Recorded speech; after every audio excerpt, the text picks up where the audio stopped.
തെരഞ്ഞെടുപ്പിൽ exit polling ഫലങ്ങൾ പുറത്തേക്ക് വരുമ്പോൾ കേരളത്തിൽ UDF അധികാരത്തിൽ വരുമെന്നാണ് എല്ലാ എക്സിറ്റ് പോളുകളും പറയുന്നത്. അതുകൊണ്ട് തന്നെ UDFിൻ്റെ ക്യാമ്പിൽ, കോൺഗ്രസിൻ്റെ ക്യാമ്പിൽ വല്ലാത്ത ആത്മവിശ്വാസമാണ്. അതിൻ്റെ ആഘോഷങ്ങൾ ഒരു തരത്തിൽ നടക്കുന്നുവെന്ന് വേണമെങ്കിൽ പറയാം. വലിയ പന്തയങ്ങളൊക്കെയാണ് നടക്കുന്നത്. LDFന് തോൽവിയുണ്ടാകുമെന്ന് ഭൂരിപക്ഷം സർവേകളും, എല്ലാ സർവേകളും പ്രവചിച്ചെങ്കിലും LDFും ഇക്കാര്യത്തിൽ പ്രതീക്ഷ കൈവിട്ടിട്ടില്ല. കാരണം അവർ പറയുന്നത് കഴിഞ്ഞ തവണ 99 സീറ്റോടെ LDF 2021 അധികാരത്തിൽ വരുമെന്ന് ഒരു സർവേയും പ്രവചിച്ചിരുന്നില്ല. LDF വരുമെന്ന് പറഞ്ഞിരുന്നു. അത് ഒരു 78-80 സീറ്റുകളൊക്കെയാണ് മാക്സിമം പറഞ്ഞുകൊണ്ടിരുന്നത്. പക്ഷേ 99 സീറ്റ് എന്നുള്ളത് എക്സിറ്റ് പോൾ നടത്തിയവർക്ക് പ്രവചിക്കാൻ കഴിഞ്ഞില്ല. അതുകൊണ്ട് തന്നെ ഇപ്പോഴത്തെ അവസ്ഥയിൽ LDFന് 40-നും 65-നും സീറ്റിനിടയിലാണ് പ്രവചിക്കപ്പെടുന്നത്. 40-നേക്കാൾ കൂടുതലുണ്ട്. കൃത്യമായി പറഞ്ഞാൽ 50-നും 65 സീറ്റിനിടയിലാണ് ഒരു ആവറേജ് പ്രവചിക്കപ്പെട്ടിരിക്കുന്നത്. 65-ഉം 68-ഉം സീറ്റ് വരെ വരാമെങ്കിൽ പിന്നെ ഒരു 5 സീറ്റും കൂടി കൂടുതൽ കിട്ടാൻ പ്രശ്നമില്ല എന്നാണ് LDFിൻ്റെ വാദം. തിരിച്ചാണ് UDF വാദിച്ചുകൊണ്ടിരിക്കുന്നത്. കാരണം UDFിനെ സംബന്ധിച്ചിടത്തോളം ഇപ്പോൾ തന്നെ എല്ലാ സർവേകളിലും 70-ന് മുകളിൽ സീറ്റുകൾ പറയുന്നുണ്ട്. ആവറേജ് 76 സീറ്റാണ് പറയുന്നത്. കൂടിയത് 94 സീറ്റ് വരെ പറഞ്ഞിട്ടുണ്ട്. പ്രത്യേകിച്ച് 80 മുതൽ 90-ലേറെ സീറ്റുകൾ വരെയാണ് പ്രധാനപ്പെട്ട 2 സർവേകൾ പറഞ്ഞിരിക്കുന്നത്. അതിൽ ആക്സിസിൻ്റെ സർവേ കഴിഞ്ഞ തവണ കൂടുതൽ യാഥാർത്ഥ്യത്തോട് അടുത്ത് നിന്നതും ഇടതുപക്ഷം വലിയ ഭൂരിപക്ഷത്തോടെ അധികാരത്തിൽ നിന്ന് വരുമെന്ന് പറഞ്ഞതും ആക്സിസ് സർവേയാണ്. അപ്പോൾ ആ തരത്തിൽ ചിന്തിക്കുമ്പോൾ 78 മുതൽ 90 സീറ്റുകളോടെ UDF അധികാരത്തിൽ വരുമെന്നാണ് ആക്സിസ് സർവേ പറയുന്നത്. അപ്പോൾ അതിന് കുറച്ചുകൂടി വിശ്വാസ്യത കൂടുതലാണ്. മറ്റെല്ലാ സർവേകളിലും 70-ന് മുകളിൽ സീറ്റുകൾ, 71 കേവല ഭൂരിപക്ഷം, അതിന് മുകളിൽ സീറ്റുകളാണ് പറഞ്ഞിട്ടുള്ളത്.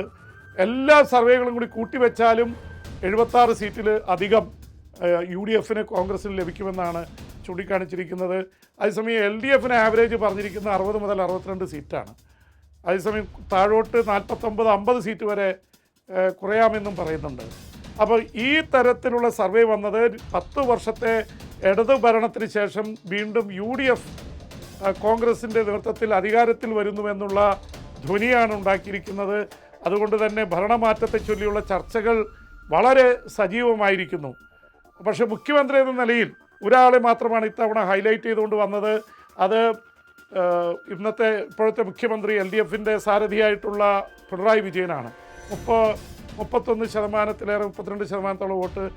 അതുപോലെ തന്നെ കോൺഗ്രസിൻ്റെ പക്ഷത്തു നിന്ന് VD സതീശന് അനുകൂലമായിട്ടാണ് പൊതുവെ ഉള്ള സർവേകൾ ചൂണ്ടിക്കാണിക്കുന്നത് ജനകീയ പിന്തുണ. ഒപ്പം തന്നെ അതിന് താഴെ രമേശിൻ്റെയും KC വേണുഗോപാലിൻ്റെയൊക്കെ പേരുണ്ട്. പക്ഷേ ഈ 3 പേരുടെയും കൂടി എടുത്താൽ ഒരുപക്ഷെ കോൺഗ്രസിൻ്റെ ഒരു മുഖ്യമന്ത്രിക്ക് 3 പേർക്കും കൂടി വന്നാൽ പിണറായി വിജയനേക്കാൾ കൂടുതൽ ജനപിന്തുണയുണ്ട്. അതുതന്നെയായിരിക്കണം ഒരുപക്ഷെ കോൺഗ്രസ് അധികാരത്തിൽ വരുന്നുള്ളൊരു സൂചനയായിട്ട് ചൂണ്ടിക്കാണിക്കപ്പെടുന്നത്. കഴിഞ്ഞ സർവേകളൊക്കെ പ്രീ പോളുകളിലൊക്കെ വന്നിരുന്നത് വടക്കൻ കേരളത്തിലും അതുപോലെ തന്നെ മധ്യ കേരളത്തിലും UDF മുന്നോട്ട് പോകുമെന്നും തെക്കൻ കേരളത്തിൽ LDFന് ഭൂരിപക്ഷമുണ്ടാവുമെന്നാണ്. അതിൽ മാറ്റം വന്നിരിക്കുന്നു. അവസാന ഘട്ടത്തിലെത്തിയപ്പോൾ തെക്കൻ കേരളത്തിലും നേരിയ മുൻതൂക്കം UDFന് ലഭിച്ചുവെന്നാണ് മനസ്സിലാവുന്നത്. അതുകൊണ്ട് ഈ ഭരണവിരുദ്ധ വികാരം ഉണ്ടെന്നുള്ള തരത്തിലുള്ള തിയറികൾ ഇപ്പോൾ വരുന്നുണ്ട്. കാരണം വലിയ രീതിയിൽ തരംഗമില്ലെങ്കിലും ഒരു ഭരണവിരുദ്ധ വികാരം 10 വർഷം ഭരിച്ചില്ലേ മാറട്ടെ എന്നുള്ള രീതിയിൽ വലിയ രോഷത്തോടെ അല്ലെങ്കിലും ചെറുതായിട്ടുള്ള ഇതുണ്ടായിട്ടുണ്ട്. അതുപോലെ തന്നെ UDFന് ഇത്തവണ അനുകൂലമായി ഭവിച്ചത് കഴിഞ്ഞ തവണ ഭൂരിപക്ഷ സമുദായങ്ങളോടൊപ്പം തന്നെ ന്യൂനപക്ഷ സമുദായങ്ങളിലും LDFന് ഇടതുമുന്നണിക്ക് ഒരു മുന്നേറാൻ കഴിഞ്ഞിരുന്നു. പ്രത്യേകിച്ച് ക്രിസ്ത്യൻ മുസ്ലിം സമുദായങ്ങൾക്കിടയിൽ. മുസ്ലിം സമുദായത്തിൻ്റെ ഇടയിൽ RSSനെ BJPയെ നേരിടാൻ ശക്തി പിണറായി വിജയൻ്റെ ഇടതുമുന്നണിക്കാണ് കോൺഗ്രസിനേക്കാൾ എന്നുള്ള പ്രചരണമേറ്റു. മലബാറിൽ അവർക്ക് മുന്നേറാൻ കഴിഞ്ഞു. അതുപോലെ മധ്യ കേരളത്തിൽ കേരള കോൺഗ്രസ് മാണി ഗ്രൂപ്പ് അവർ ഇടതുപക്ഷത്തേക്ക് പോയതിൻ്റെ ഒരു നേട്ടം ഇടതുപക്ഷത്തിനുണ്ടായിരുന്നു. മാണി ഗ്രൂപ്പിനെ പുറത്താക്കിയതാണെന്നുള്ള പ്രചരണം ആ മേഖലയിൽ കോട്ടയത്തും ഇടുക്കിയിലും എറണാകുളത്തൊക്കെ ഫലം ചെയ്തു. അപ്പോൾ സ്വാഭാവികമായി ഈ 2 ഫാക്ടറുകളും ഇടതുമുന്നണിക്ക് അനുകൂലമായി മാറിയ മറ്റു പല ഫാക്ടറുകളും, പ്രത്യേകിച്ച് പ്രളയകാലത്തും അതുപോലെ തന്നെ കോവിഡ് കാലത്തൊക്കെ കിറ്റുകൾ നൽകിയത്, അവർക്ക് സഹായം നൽകിയത് ഇടതുമുന്നണി സർക്കാരും പിണറായിയും രക്ഷകനായി ഒരു ഇമേജ് വന്നത് ഇടതുപക്ഷത്തിന് കൂടുതൽ സീറ്റുകൾ കിട്ടാൻ സാധിച്ചിരുന്നു. പക്ഷേ ഇത്തവണ ആ തരത്തിലുള്ളൊരു രക്ഷകൻ ഇമേജ് പിണറായിക്ക് ലഭിച്ചില്ല എന്ന് മാത്രമല്ല, പിണറായി വിജയനെതിരെയും സർക്കാരിനെതിരെയും ഉയർന്നു വന്ന ആക്ഷേപങ്ങൾ ശബരിമല വലിയ മുഖ്യ വിഷയമായിട്ട് ഉയർന്നു വന്നു. ഒരുപക്ഷെ ശ്രദ്ധിച്ചാൽ മതി, പ്രീപോൾ ഇതിൻ്റെ ഇടയ്ക്ക് BJPയുമായുള്ള ബന്ധവും അതുപോലെ തന്നെയുള്ള ബന്ധങ്ങളുമാണ്. ജമാഅത്ത് ഇസ്ലാമിയായിട്ടുള്ള ബന്ധമുണ്ടെന്ന് UDFനെതിരെ CPMഉം ഒക്കെ ആരോപിച്ചതാണ് അങ്ങോട്ടും ഇങ്ങോട്ടും ചർച്ചയായതെങ്കിൽ, തെക്കൻ കേരളത്തിൽ CPMനും ഇടതുപക്ഷത്തിനും മുൻതൂക്കമുണ്ട് എന്നുള്ള പ്രീപോൾ സർവേ വന്നപ്പോൾ കോൺഗ്രസ് നയം മാറ്റി, അല്ലെങ്കിൽ തന്ത്രങ്ങൾ മാറ്റി. അവർ ശബരിമല ഒരു വിഷയമായി ലാസ്റ്റ് ഘട്ടത്തിലെടുത്ത് എറിഞ്ഞു. പ്രത്യേകിച്ച് രാഹുൽ ഗാന്ധി കേരളത്തിൽ വരികയും പ്രധാനമന്ത്രി ശബരിമലയിലെ അഴിമതിയെക്കുറിച്ചും കൊള്ളയെക്കുറിച്ചും മിണ്ടുന്നില്ല എന്നുള്ള ആരോപണം ഉന്നയിച്ചതോടെ പ്രധാനമന്ത്രിക്ക് അതിൽ മറുപടി പറയേണ്ടി വന്നു. ശബരിമല വീണ്ടും വിഷയമായി. ആ തരത്തിൽ തെക്കൻ ജില്ലകളിൽ പത്തനംതിട്ടയിൽ, ആലപ്പുഴയിൽ, അതുപോലെ ഇടുക്കിയിൽ, കൊല്ലത്ത്, തിരുവനന്തപുരത്തൊക്കെ ഒരു മുന്നേറ്റം നടത്താൻ UDFന് കഴിഞ്ഞുവെന്നാണ് വിലയിരുത്തൽ. അപ്പോൾ ഇതൊക്കെ വെച്ച് നോക്കുമ്പോൾ ഒരു 10 ജില്ലകളിൽ UDFന് മുൻതൂക്കമാണ് ഇപ്പോൾ പ്രവചിക്കപ്പെടുന്നത്. 4 ജില്ലകൾ അത് ഇടതുപക്ഷത്തിൻ്റെ കോട്ടകൾ കൂടിയാണ്. ഇപ്പോൾ അത് 4ഇടത്ത് LDF നല്ല നിലയിൽ മുന്നിലാണ്. അതിൽ LDFൻ്റെയും CPMൻ്റെയും കോട്ടയായിട്ടുള്ള കണ്ണൂർ, LDFൻ്റെ കോട്ടയായിട്ടുള്ള പാലക്കാട്, തൃശ്ശൂർ, തിരുവനന്തപുരം, ഈ 4 ജില്ലകളിലാണ് ഇടതുപക്ഷത്തിന് മുൻതൂക്കം കൽപ്പിക്കപ്പെടുന്നത്. കണ്ണൂരിൽ MV ഗോവിന്ദൻ മാസ്റ്ററുടെ ഭാര്യ PK ശ്യാമള അടക്കം ഒരു മുഖ്യമന്ത്രി മത്സരിക്കുന്ന ജില്ലയാണ്. അവിടെയൊക്കെ വിജയമാണ് ചെയ്യുന്നത്. അതേസമയം 1-2 സീറ്റ് UDFന് കൂടുതൽ ലഭിച്ചേക്കാം കഴിഞ്ഞ തവണ കിട്ടിയതിനേക്കാൾ. പക്ഷേ കണ്ണൂർ ജില്ലയിൽ ഒരു ആധിപത്യം ഇപ്പോഴും LDFന് തന്നെയാണ്. പക്ഷേ LDFന് ഏറ്റവും കൂടുതൽ കാസർഗോഡ്, പക്ഷേ UDF ചെറിയ തോതിൽ മുന്നേറുന്നു എന്നുള്ള റിപ്പോർട്ടാണ് വരുന്നത്. കോഴിക്കോട് എത്തുമ്പോൾ ഒരു പക്ഷേ LDFന് വല്ലാതെ ആശങ്കയുണ്ടാക്കിയിരിക്കുന്ന എക്സിറ്റ് പോളുകളുടെ പ്രവചനം വന്നിരിക്കുന്നത് കോഴിക്കോടാണ്. അവിടെയുള്ള സീറ്റുകളിൽ 2-3 സീറ്റാണ് LDFന് ലഭിക്കാൻ പോകുന്നത്. 9 മുതൽ 11 സീറ്റ് അവിടെ UDF കോൺഗ്രസ് മുന്നണി നേടുന്നു എന്നുള്ള വാർത്തകളാണ്. ഒരുപക്ഷെ LDFന് ഏറ്റവും കൂടുതൽ ആശങ്ക നൽകുന്നത് കോഴിക്കോടാണ്. പിന്നെ മലപ്പുറത്തെ നമുക്ക് അറിയാവുന്നതാണ്. മലപ്പുറത്ത് മുസ്ലിം ലീഗിൻ്റെ ആധിപത്യമുള്ള ജില്ലയാണ്. അവിടെ 16 സീറ്റുകളിൽ 14 സീറ്റ് വരെ നേടിയേക്കാം UDF മുസ്ലിം ലീഗിൻ്റെ നേതൃത്വത്തിൽ എന്നാണ് മനസ്സിലാക്കുന്നത്. പാലക്കാട് പക്ഷേ കാര്യങ്ങൾ തിരിഞ്ഞു പറയുകയാണ്. പാലക്കാട് നല്ല ആധിപത്യം അവിടെ LDFന് ഉണ്ട്. പക്ഷേ പാലക്കാട് സീറ്റിൽ രമേശ് പിഷാരടിക്കാണ് ജയസാധ്യത എന്നുള്ള റിപ്പോർട്ടുകൾ വരുന്നു. മറ്റ് പല സ്ഥലങ്ങളിലും പാലക്കാട് വിജയസാധ്യത LDFനാണ്. തൃശ്ശൂരിലും ഇതേ സ്ഥിതിയാണ്. തൃശ്ശൂരിൽ 14 സീറ്റിൽ ഏതാണ്ട് 10-11 സീറ്റുകളിൽ LDF ജയിക്കുമെന്നാണ് പൊതുവെയുള്ള റിപ്പോർട്ടുകൾ വരുന്നത്. 10-11 സീറ്റുകളിൽ. അപ്പോൾ ആ 2 ജില്ലകൾ LDFന് കണ്ണൂരിന് പുറമെ പ്രതീക്ഷ നൽകുന്നതാണ്. പക്ഷേ എറണാകുളത്ത് എത്തുമ്പോൾ അത് വലിയ തോതിൽ മാറുകയാണ്. കഴിഞ്ഞ തവണ എറണാകുളത്ത് UDF 9 സീറ്റിലും LDF 5 സീറ്റിലുമാണ് ജയിച്ചത്. പക്ഷേ ഇത്തവണ LDFന് സാധ്യത 2 സീറ്റുകളിൽ മാത്രമാണ് പറയുന്നത്. 12 സീറ്റുകളിൽ UDF വിജയം നേടുമെന്നുള്ള രീതിയിലാണ് റിപ്പോർട്ടുകൾ വന്നിട്ടുള്ളത്. അതിൽ കളമശ്ശേരിയിൽ മന്ത്രി P രാജീവ് മത്സരിക്കുന്ന മണ്ഡലമായിട്ടുള്ള കളമശ്ശേരി, അതുപോലെ തന്നെ വൈപ്പിൻ, തൃപ്പൂണിത്തറയിലൊക്കെ വലിയ കടുത്ത മത്സരം നടക്കുന്നു എന്നുള്ള റിപ്പോർട്ടുകൾ വന്നിട്ടുണ്ട്. കോട്ടയത്തും ഇടുക്കിയിലും പൊതുവെ UDFന് അനുകൂലമായിട്ടുള്ള ട്രെൻഡ് വന്നിരിക്കുന്നു. കോട്ടയത്തും ഇടുക്കിയിലും കഴിഞ്ഞ തവണത്തേക്കാൾ നില മെച്ചപ്പെടുത്തുമെന്ന് തന്നെയാണ് വന്നിരിക്കുന്നത്. പത്തനംതിട്ടയിലും അതാണ് സ്ഥിതി. പത്തനംതിട്ടയിലോ ഈ സ്ഥലങ്ങളിലൊക്കെ ഇടതുപക്ഷം മുന്നേറിയ ജില്ലകളാണ്. ഒപ്പത്തിനൊപ്പമോ അല്ലെങ്കിൽ ചില ജില്ലകളിൽ മുന്നിലോ നിന്ന സ്ഥലങ്ങൾ പത്തനംതിട്ടയിലൊക്കെ പുറകോട്ട് പോകുന്നു. ആലപ്പുഴയിൽ അവസാന ഘട്ടം വരെ LDFന് അനുകൂലമായി പറഞ്ഞിരുന്ന ആലപ്പുഴയിലും കൊല്ലത്തും UDF മുന്നേറ്റം ഉണ്ടാക്കിയിരിക്കുന്നു എന്നുള്ളതാണ് അവസാന റിപ്പോർട്ടുകൾ. ശബരിമലയും അതുപോലെ തന്നെ ഭരണവിരുദ്ധ വികാരവും അവിടെ ഉണ്ട് എന്നുള്ള റിപ്പോർട്ടുകളാണ് വരുന്നത്. G സുധാകരൻ CPM-നെതിരെ സ്ഥാനാർത്ഥിയായിട്ട് അമ്പലപ്പുഴയിൽ വന്നത് അവിടെ ഇടതുപക്ഷത്തിന് തിരിച്ചടിയായി എന്നാണ് റിപ്പോർട്ടുകളുള്ളത്. എന്തായാലും തിരുവനന്തപുരം ജില്ല ഇപ്പോഴും മുൻതൂക്കം സൂചിപ്പിക്കുന്നത് LDF-നാണ്. അവിടെ ഒരു സീറ്റ് മാത്രമുണ്ടായിരുന്ന കോൺഗ്രസ് നില മെച്ചപ്പെടുത്തും, 5-6 സീറ്റുകളിലേക്ക് മാറിയേക്കാം. പക്ഷേ ഒരു 8 സീറ്റിൽ വരെ LDF ജയിച്ചേക്കാം എന്നുള്ളതാണ് തിരുവനന്തപുരത്ത് വരുന്നത്. പക്ഷേ എല്ലാവരെയും അമ്പരപ്പിച്ചുകൊണ്ട് 1 മുതൽ 3 സീറ്റുകൾ വരെ തിരുവനന്തപുരത്ത് BJP നേടിയേക്കാമെന്നാണ് റിപ്പോർട്ട്. അത് നിയമവും കഴക്കൂട്ടവും അതിൽ ശക്തമായിട്ടുണ്ട്.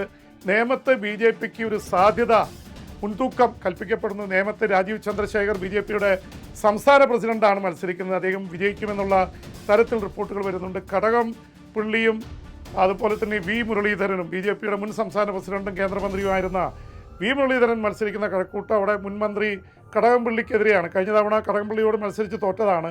പക്ഷെ അവിടെയും ടൈറ്റ് മത്സരമാണ്. T ശരത്ചന്ദ്ര പ്രസാദും ഒരുപോലെ മത്സരം കൊടുക്കുന്നുവെന്നാണ് നമുക്ക് ബോധ്യമാവുന്നത്. നേമത്തും വളരെ ടൈറ്റ് മത്സരമാണ്. രാജീവ് ചന്ദ്രശേഖറിന് അല്പം മുൻതൂക്കമുണ്ട്. V ശിവൻകുട്ടിയും അതുപോലെ തന്നെ ഇപ്പോഴത്തെ വിദ്യാഭ്യാസ മന്ത്രി ശിവൻകുട്ടിയും അതുപോലെ തന്നെ G കാർത്തികേയൻ്റെ മകനും മുൻ MLA-യുമായിട്ടുള്ള ശബരിനാഥനും വലിയ ഫൈറ്റ് നേമത്ത് കൊടുക്കുന്നുണ്ട്. അപ്പോൾ ഈ തരത്തിൽ പക്ഷേ ഇതൊരു തരംഗമായി വരികയാണെങ്കിൽ പലയിടത്തും അട്ടിമറി വിജയം UDF നേടാനുള്ള സാധ്യതയുണ്ട്. UDF-ന് 41 സീറ്റാണ് ഉണ്ടായിരുന്നത്. അത് 80-ലേറെ സീറ്റിലേക്ക് വരെ 80-നും 90-നും ഇടയ്ക്ക് സീറ്റിലേക്ക് എത്തും എന്നാണ് പൊതുവെ കോൺഗ്രസ് ഇവരൊക്കെ അവകാശപ്പെടുന്നത്. പക്ഷെ തരംഗമാണെങ്കിൽ ഇതിനൊക്കെ അപ്പുറത്തേക്ക് കാര്യങ്ങൾ പോയേക്കാം.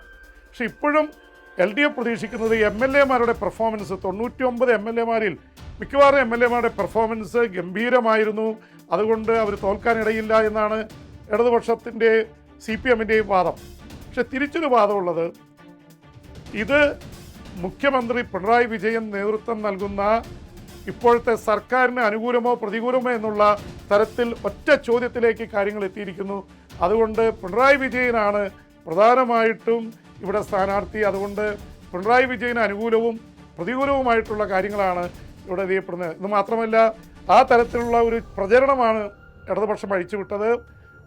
തിരുവനന്തപുരം മുതൽ കാസർഗോഡ് വരെ 50 മീറ്റർ വിട്ട് പിണറായിയുടെ ചിത്രം ഫ്ലെക്സ് വെച്ചാണ് ഭരണ നേട്ടങ്ങൾ ആഘോഷിക്കപ്പെട്ടത്. അപ്പോൾ ഭരണ നേട്ടങ്ങൾ, വികസനം, അത് വോട്ട് കൊണ്ട് തരും എന്ന് തന്നെയാണ് അവസാന നിമിഷം വരെ ഇടതുപക്ഷം വിശ്വസിക്കുന്നത്.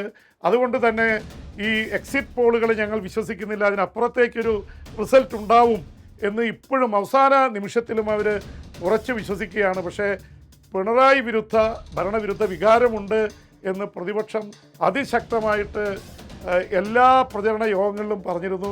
അതിന് ശരിയുണ്ടോ തെറ്റുണ്ടോ എന്നുള്ളത് മെയ് 4-ാം തീയതി അറിയാം. മെയ് 4-ാം തീയതി രാവിലെ കൗണ്ടിങ് തുടങ്ങും, ഉച്ചയോടെ ഫലങ്ങൾ വരും. കേരളം ആര് ഭരിക്കും എന്നുള്ളത് അടുത്ത 3-4 ദിവസത്തിനുള്ളിൽ തീരുമാനമാവും. 4-ാം തീയതി തീരുമാനമാവും എന്നുള്ള കാര്യത്തിൽ സംശയം വേണ്ട. അപ്പോൾ എന്തായാലും ഒരു മാറ്റം വന്നിരിക്കുകയാണ്. 99 സീറ്റിൽ നിന്ന് ന്യൂനപക്ഷമായിട്ടുള്ള ഒരു പ്രതിപക്ഷമായി LDF മാറാൻ പോകുന്നുവെന്നാണ് എക്സിറ്റ് പോളുകളൊക്കെ ചൂണ്ടിക്കാണിക്കുന്നത്. എന്നുമാത്രമല്ല, ഇതിനെക്കുറിച്ചുള്ള പല വിശകലനങ്ങളും വരുന്നുണ്ട്. എന്താണ് UDF-ന് അനുകൂലമായിട്ടുണ്ടായത്? കേരളത്തിൽ നമുക്കറിയാം 44% ന്യൂനപക്ഷവും 56% ഭൂരിപക്ഷ സമുദായങ്ങളുമാണ്. അപ്പോൾ അതിൽ ന്യൂനപക്ഷ സമുദായങ്ങളിൽ പ്രധാനമായിട്ട് ക്രിസ്ത്യാനികളും മുസ്ലിമുകളുമാണുള്ളത്. 26% മുസ്ലിം വോട്ടർമാരും 18% ക്രിസ്ത്യൻ വോട്ടർമാരുമാണ്. ആ 44% ന്യൂനപക്ഷ വോട്ടുകളിൽ ഭൂരിപക്ഷം വോട്ടുകളും അത് UDF-ന് അനുകൂലമായി തിരിഞ്ഞുവെന്നാണ് സർവേകൾ സൂചിപ്പിക്കുന്നത്. 60% മേൽ, ഏതാണ്ട് 63 മുതൽ 65% വരെ മുസ്ലിം വോട്ടുകൾ UDF-നും കോൺഗ്രസിന് അനുകൂലമായി, മുസ്ലിം ലീഗിനും അനുകൂലമായി മാറി. ക്രിസ്ത്യൻ വോട്ട് ബാങ്കിൽ കഴിഞ്ഞ തവണ വലിയ രീതിയിൽ ഇൻറോഡ്സ് ഉണ്ടാക്കാൻ കഴിഞ്ഞിരുന്ന LDF-ന് ക്ഷീണം പറ്റിയിരിക്കുന്നു. അവരുടെ പെർസെൻറ്റേജ് കുറഞ്ഞിരിക്കുന്നു. അവിടെയും 60%-ലേറെ വോട്ടുകൾ UDF-നും കോൺഗ്രസിന് അനുകൂലമായി മാറിയതാണ്. അപ്പോൾ രണ്ട് സ്ഥലത്തും വലിയ കൺസോൾട്ടേഷൻ ഉണ്ടായി എന്ന് പറയാൻ പറ്റില്ല. കാരണം 30%-ലേറെ വോട്ടുകൾ LDF-ന് അനുകൂലമായിട്ട് വന്നിട്ടുണ്ട്. BJPക്ക് ന്യൂനപക്ഷങ്ങളുടെ പിന്തുണ വലിയ രീതിയിൽ വീണ്ടും കുറയുകയാണ്. FCRI പോലെയുള്ള ഈ വിദേശ ബാങ്ക് അല്ലെങ്കിൽ വിദേശ ഫണ്ട് നിയന്ത്രണ ബില്ലൊക്കെ കൊണ്ടുവരാൻ പോകുന്നുള്ള ആശങ്ക ക്രിസ്ത്യൻ മുസ്ലിം മേഖലകളിലൊക്കെ വലിയ ചർച്ചയായിരുന്നു. എന്ന് മാത്രമല്ല BJPക്കെതിരെ വലിയൊരു പ്രചരണം ഇത്തവണ രണ്ട് മുന്നണികളും അഴിച്ചുവിട്ടിരുന്നു. അതുകൊണ്ട് BJPക്ക് വോട്ടിംഗ് ശതമാനം 12% നിന്ന് 14% വർദ്ധിക്കുമെങ്കിലും അവർക്ക് തിരുവനന്തപുരം ഒഴികെ മറ്റ് ജില്ലകളിലൊന്നും വിജയം ഉണ്ടാവുമെന്നുള്ള പ്രവചനമില്ല. അപ്പോൾ ആ തരത്തിൽ അവർക്ക് നഷ്ടമാണ്. അവർ 10-15 സീറ്റൊക്കെ പിടിക്കുമെന്നുള്ള പ്രചരണങ്ങളുണ്ടായിരുന്നു, അതെല്ലാം അസ്ഥാനത്തായിരിക്കുന്നു. എന്തായാലും ഇനി ആര് മുഖ്യമന്ത്രി, UDF ആണ് അധികാരത്തിൽ വരുന്നതെങ്കിൽ ആരാണ് മുഖ്യമന്ത്രി എന്ന ചർച്ചകളാണ് ഇപ്പോൾ നടന്നുകൊണ്ടിരിക്കുന്നത്. മുസ്ലിം ലീഗ് അപ്രതീക്ഷിതമായി പ്രതിപക്ഷ നേതാവ് VD സതീശനെ പിന്തുണയ്ക്കുന്ന രീതിയിൽ രംഗത്ത് വന്നു എന്നുള്ളതാണ് ഈ മണിക്കൂറുകളിലെ വലിയ ചർച്ച. അത് എങ്ങനെ പ്രതിഫലിക്കുമെന്നറിയില്ല. എന്തായാലും കോൺഗ്രസ് എടുക്കാൻ പോകുന്നത് ഘടകകക്ഷികളെക്കാൾ കോൺഗ്രസിനുള്ളിൽ എന്താണ് പൊതുവെയുള്ള അഭിപ്രായം എന്നുള്ളതായിരിക്കും. അതിൽ പല രീതിയിലെടുക്കാം. പ്രതിപക്ഷ നേതാവ് നയിച്ചതാണ്, ഇല്ലെങ്കിൽ വനവാസത്തിന് പോകുമെന്ന് പ്രഖ്യാപിച്ചിരുന്നു, അതുകൊണ്ട് VD സതീശനാണ് ചാൻസ് എന്ന് പറയുന്നവരുണ്ട്. തിരിച്ച് MLA-മാരുടെ പിന്തുണയാണ് ഇതിലെ പ്രധാന ഘടകം എന്ന് പറയുന്നവരുണ്ട്. അങ്ങനെയെങ്കിൽ MLA-മാരുടെ പിന്തുണ കൂടുതൽ KC വേണുഗോപാലിനാണ് എന്നൊരു വാദമുണ്ട്. ഇത് രണ്ടുമല്ല, ഇവരെക്കാൾ സീനിയറായിട്ടുള്ള രമേശ് ചെന്നിത്തല ഉണ്ട്. രമേശ് ചെന്നിത്തലയ്ക്ക് ഒരു ചാൻസ് കൊടുക്കണം എന്ന വാദമുണ്ട്. ഇതെങ്ങനെയാണ് വർക്ക് ചെയ്ത് വരിക, എന്തായാലും അന്തിമ തീരുമാനമെടുക്കുന്നത് ഹൈക്കമാൻഡാണ് എന്നാണ് പറഞ്ഞിരിക്കുന്നത്. നേരത്തെ AK ആന്റണി 2004 രാജിവെച്ചപ്പോൾ ആര് മുഖ്യമന്ത്രിയാവണം എന്നുള്ള വാദം വന്നപ്പോൾ അന്ന് നടന്നത് MLA-മാരെ എങ്ങനെ ചിന്തിക്കുന്നു എന്നറിയാനാണ് ഹൈക്കമാൻഡ് നിരീക്ഷകരെ അയച്ചത്. ആകെയുള്ള കോൺഗ്രസിൻ്റെ 60ഓളം MLA-മാരിൽ നിർത്തിയപ്പോൾ ഏതാണ്ട് 52-53 പേര് പിന്തുണച്ചത് ഉമ്മൻചാണ്ടിയാണ്. അങ്ങനെയായിരുന്നു ഉമ്മൻചാണ്ടി മുഖ്യമന്ത്രിയായത്. അന്ന് ഉമ്മൻചാണ്ടിക്ക് പകരമായി ചൂണ്ടിക്കാണിക്കപ്പെട്ട വക്കം പുരുഷോത്തമന് 5 വോട്ടുകളെ കിട്ടിയുള്ളൂ. അതും കരുണാകരപക്ഷം പിന്തുണച്ചുകൊണ്ട് മാത്രമാണ്. A ഗ്രൂപ്പും മറ്റ് നിഷ്പക്ഷരും എല്ലാവരും ഉമ്മൻചാണ്ടിയോടൊപ്പമായിരുന്നു. അപ്പോൾ അന്ന് MLA-മാരുടെ കൗണ്ടാണ് സ്വീകരിച്ചത്. ഇത്തവണ ഒരു ജനപിന്തുണയിൽ അതുപോലെ തന്നെ പൊതുവെയുള്ള സർവേകളിൽ കോൺഗ്രസിൻ്റെ മുഖ്യമന്ത്രിമാരിൽ ഭൂരിപക്ഷം പിന്തുണ ലഭിക്കുന്നത് VD സതീശനാണ്. പക്ഷേ ഇതിൻ്റെ രണ്ടിനുമിടയിൽ രമേശ് ചെന്നിത്തല നേരത്തെ കഴിഞ്ഞ തെരഞ്ഞെടുപ്പിൽ മുഖ്യമന്ത്രി സ്ഥാനാർത്ഥിയായി ഉയർത്തക്കാണിക്കപ്പെട്ടതാണ്. അദ്ദേഹത്തിനൊരു ചാൻസ് ലഭിച്ചിട്ടില്ല എന്നുള്ളത് വരാം. ഇന്ദിരാഗാന്ധിയുടെ കാലഘട്ടം മുതൽ KSUവിലൂടെ കടന്നു വന്ന ആളാണ്, ഏറ്റവും സീനിയറാണ്, അതുകൊണ്ട് അദ്ദേഹത്തിന് ചാൻസ് കൊടുക്കണമെന്നുള്ള വാദമുണ്ട്. അപ്പോൾ ഈ തരത്തിൽ ആരും മുഖ്യമന്ത്രി സ്ഥാനത്തേക്ക് വന്നേക്കാം. ഇന്നാൾ മുഖ്യമന്ത്രിയാവും എന്ന് പ്രവചിക്കുക വയ്യ. അതിൽ ഹൈക്കമാൻഡിൻ്റെ പ്രത്യേകിച്ച് രാഹുൽ ഗാന്ധിയുടെ നിലപാട് വളരെ നിർണായകമാണ്. രാഹുൽ ഗാന്ധി MLA-മാർ തീരുമാനിക്കട്ടെ എന്ന് തീരുമാനിച്ചാൽ KCക്ക് നറുക്ക് വീഴുമെന്നുള്ള കാര്യത്തിൽ സംശയമില്ല. പക്ഷേ അതിൽ KC AICCയുടെ ജനറൽ സെക്രട്ടറിയാണ്, ഭരണ ചുമതലയുള്ള അല്ലെങ്കിൽ ഓപ്പറേറ്റിംഗ് ആയിട്ടുള്ള ജനറൽ സെക്രട്ടറിയാണ്. അദ്ദേഹത്തെ അവിടെ നിന്ന് വിടണ്ട എന്നങ്ങാൻ രാഹുൽ ഗാന്ധി തീരുമാനിച്ചാൽ പിന്നെ VD സതീശനും രമേശ് ചെന്നിത്തലയ്ക്കായിരിക്കും. പക്ഷേ ഇത് ഒന്നും ഇപ്പോൾ പ്രവചിക്കാൻ പറ്റില്ല. KCക്ക് ഒരു മുൻതൂക്കമുണ്ട് MLA-മാരുടെ കാര്യത്തിൽ എന്നുള്ള പ്രചരണം കോൺഗ്രസിനുള്ളിൽ വളരെ വ്യാപകമായിട്ടുണ്ട്. VD സതീശൻ മുന്നിൽ നിന്ന് നയിച്ചു എന്നുള്ളതുകൊണ്ട് രമേശ് ചെന്നിത്തല സീനിയോറിറ്റി അടക്കമുള്ള കാര്യങ്ങളിൽ രമേശ് ചെന്നിത്തലയ്ക്ക്. അപ്പോൾ ആ തരത്തിൽ മുഖ്യമന്ത്രി ചർച്ചകൾ സജീവമാണ്. ഇതൊക്കെ പറയുമ്പോഴും 4-ാം തീയതി തെരഞ്ഞെടുപ്പ് ഫലം വന്നേ കാര്യങ്ങൾ തീരുമാനിക്കപ്പെടുകയുള്ളൂ.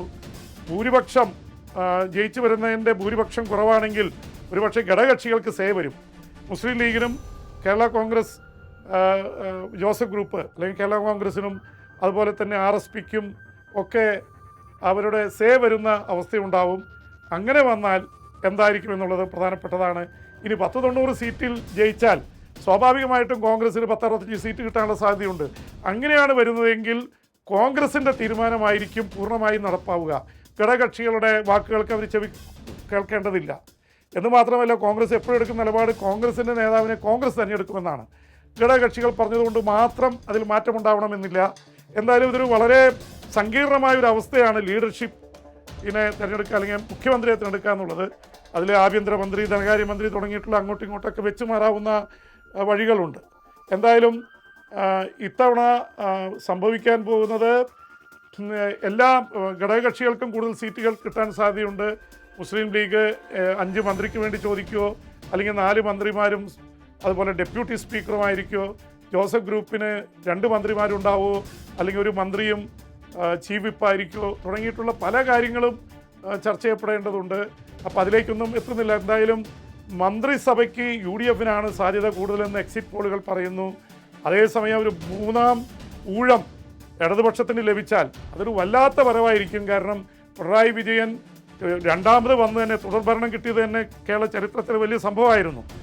ഇനി മൂന്നാമത് ഒരു ഹാട്രിക് എന്നൊക്കെ പറഞ്ഞാൽ ഒരുപക്ഷെ കേരളത്തിൻ്റെ ചരിത്രം മാറ്റി എഴുതപ്പെടുന്ന അവസ്ഥയായിരിക്കും. അത് ഉണ്ടാവാനുള്ള സാധ്യത വളരെ കുറവാണ്.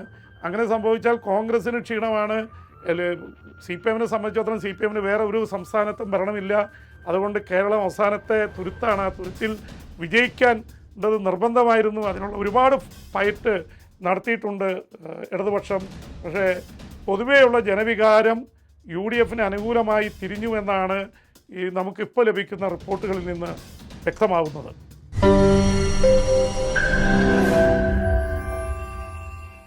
ലോകത്തെവിടെയായാലും ഏത് സമയത്തും 24 വാർത്തകളും ഓഗ്മെന്റഡ് റിയാലിറ്റി പാക്കേജുകളും എക്സ്പ്ലെയിനറുകളും വിശദമായി കാണാൻ ഞങ്ങളുടെ YouTube ചാനൽ നിങ്ങൾക്ക് സബ്സ്ക്രൈബ് ചെയ്യാം.